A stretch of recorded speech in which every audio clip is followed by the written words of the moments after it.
अच्छा राणा साहब, ये बताएं कि जब उम्मीदवार बनने की ख्वाहिश दिल में आपकी जागी, तो सबसे पहले क्या तैयारी का ख्याल आपके जहन में आया? जो बार का सिस्टम इस वक्त इलेक्शनों का है, तो आपने क्या क्या तैयारी शुरू की कि मैं इन चीजों पे काम नहीं करूंगा तो मैं इलेक्शन नहीं लड़ सकता? ये जी, क्योंकि आपका एक गैर रवायती सा और बड़ा पसंदीदा सा प्रोग्राम है, इसलिए मैं भी इसका बिल्कुल गैर रवायती जवाब दूंगा कि सबसे पहले कैंडिडेचर को अपने घर से क्वालिफाई करना पड़ता है।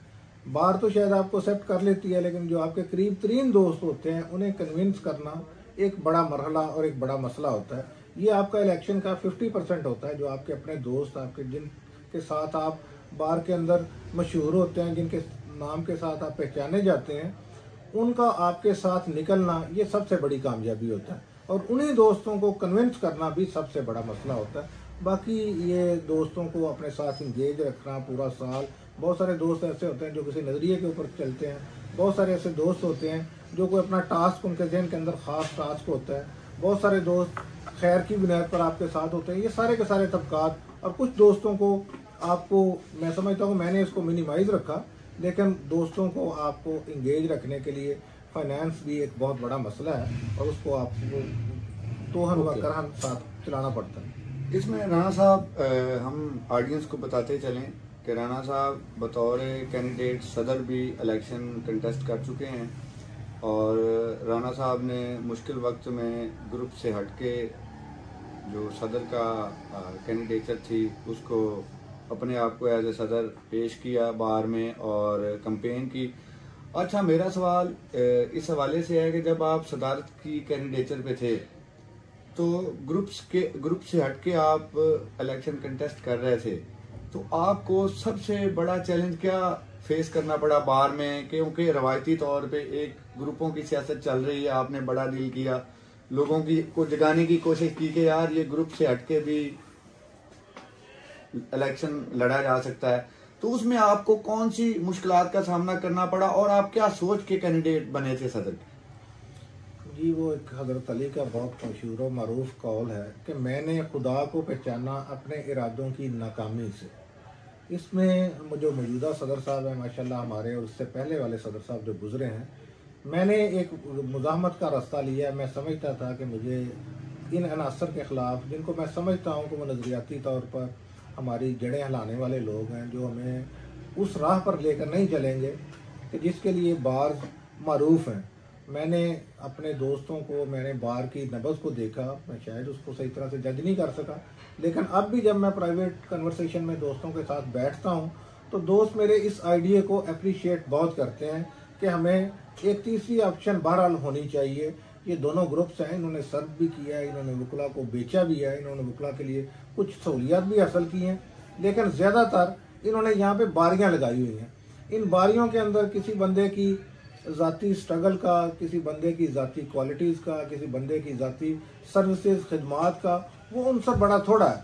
उसमें सिर्फ यही देखा जाता है कि इन्होंने किसी ग्रुप के सरबराह की ज़ाती चाकरी कितनी की है, उसकी चापलूसी कितनी की है, और किस तरह से आंखें बंद करके किसी ग्रुप लीडर ने इशारा किया है तो उन्होंने छलांग लगा दी है। तो ये मैं समझता हूँ ये क्वालिटीज़ बार को सर्व करने के अलमबरदार में इन चीज़ों की ज़रूरत नहीं है। ज़रूरत इस बात की है कि आपका हिस्ट्री क्या कहती है। अगर आपको कोई मौका मिला, ये भतीजा मेरे साथ बैठे हुए हैं, मैंने जहाँ वो 2006-07 वाली तहरीक का जिक्र किया, तो अल्लाह ताला ने हमें जब मौका दिया था, ये एक बहुत बड़ा तोहफा था हमारे लिए। एक 2 अरब रुपए का न्यू जुडिशल कम्प्लेक्स बना था और उसके ऊपर उसकी तकसीम के अंदर बहुत सारी बेज़ाब्तगियाँ हुई, जिसका एक रद्द-ए-अमल आया और लोगों ने उसकी पार्किंग, जो मैं समझता हूँ लाहौर की सबसे बड़ी सायादार पार्किंग है, उसके ऊपर कब्जे हो गए। तो हमारे उससे पहले 2-3 कैबिनेट्स नाकाम हुई, इवन के हाई कोर्ट की एक कमेटी भी बनी जिसमें सियाद बिलाल साहब थे उसके मेंबर, वो भी नाकाम हुई, वो वागुजार नहीं करवा सकी।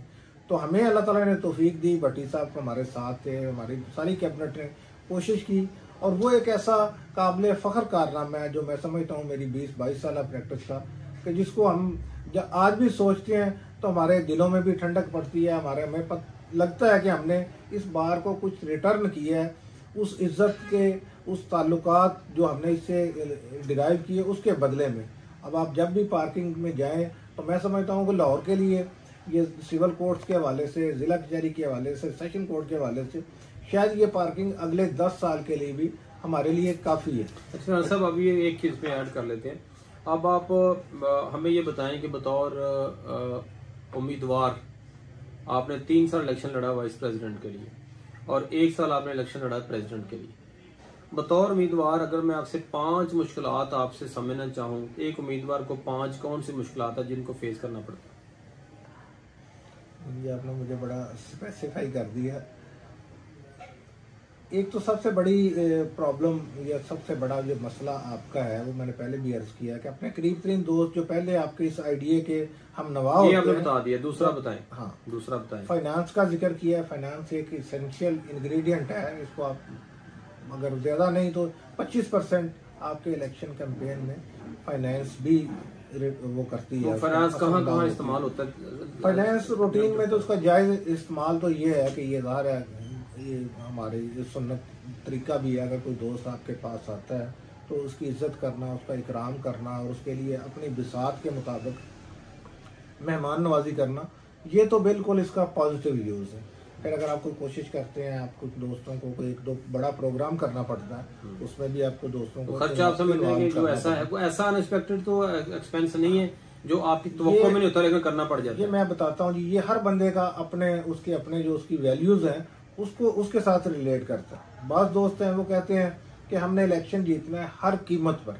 अब ये जो हर कीमत है, ये मैं समझता हूँ कि ये कोई शैतानी नज़रिया तो हो सकता है, कोई इंसानी और रहमानी नज़रिया नहीं है। अगर आप पहले ही इतने कंप्रोमाइजिंग हैं, आपने हर सूरत में, हर हाल में, हर किस्म के वसाइल, जायज़ नाजायज़, हलाल हराम, इनको आपने अपने जहन से महव करके आपने सिर्फ एक टारगेट रखा हुआ है कि मैंने इलेक्शन लड़ना है और मैंने इलेक्शन जीतना है, तो फिर इस नज़रिए के तहत जो क़यादत आएगी वो आपकी हमदर्द कभी नहीं। तीसरा मसला बताएं। तीसरा मसला इस हवाले से ये जो बरादरी है ये भी हमारे लिए एक बहुत बड़ा मसला है। जहाँ ये एक बहुत बड़ी नेमत है, लेकिन सिर्फ इस तासुब के ऊपर कि आप अराई हैं, आप राजपूत हैं, आप गुज्जर हैं, आप जट हैं, और आपके ऊपर ये फ़र्ज़ हो गया कि आपकी बरादरी का अगर वो कैंडिडेट आ गया है, चाहे वो उन सारी मेयारात के ऊपर पूरा नहीं भी उतरता, लेकिन आप बाउंड हैं। ये जो बरादरीज़म है, बरादरी सिर्फ तारफ़ की हद तक हो, तो मैं समझता हूँ एक बड़ी अच्छी बात है। चौथा मसला बताएं। और इसके साथ ही साथ कुछ ऐसे हमारे बड़े हैं जिनकी सर्विसेज तो बार के अंदर बेशुमार हैं, लेकिन वक्त के साथ साथ, वक्त गुजरने के साथ साथ उनका बार के साथ डायरेक्ट राब्ता कोई नहीं है। वो बार की नब्ज़ को नहीं समझते, लेकिन उनके हाथों में हमारी ग्रुप्स की लगामें हैं। तो वो बात का इतना, ये अभी मैं समझता हूँ कि हमारे एक बड़े ग्रुप ने इस तरह की सिलेक्शन करके उसका नतीजा भी भुगता है कि उनको आइडिया नहीं होता कि कौन सा बंदा इस पोजीशन के लिए फिट है। उसकी नीचे बार्स के अंदर, बार नौजवानों के अंदर, बुजुर्गों के अंदर उसकी पेनिट्रेशन क्या है। पांचवा मसला बताएं। पांचवा मसला मैं समझता हूँ कि ये हमारे अपने कैंडिडेट्स का, उसकी अहलियत का मामला भी है कि हमें ये चीज़ें देखनी चाहिए, हमारे ग्रुप्स को भी देखनी चाहिए, छोटे ग्रुप्स को भी देखनी चाहिए और ख़ुद कैंडिडेट को भी देखनी चाहिए। ज़रूरी नहीं है कि आप जीतने के बाद ही इस कौम की खिदमत कर सकते हैं। अगर आपके अंदर पोटेंशियल है, जैसे आप सारे दोस्त, आप दोनों भाई माशाल्लाह कर रहे हैं, बगैर किसी ओहदे के, बात के ओहदे के, आप लोगों के मसाइल उनको डिस्कस करते हैं, उसके लिए आप पॉजिटिव हल भी देते हैं, तो ऐसे अफराद जो जिनके अंदर अल्लाह ताला ने इसके अलावा कोई अहलियत रखी है, ज़्यादा कोई खसूसियत रखी है, तो उन्हें ज़बरदस्ती भी नहीं करनी चाहिए।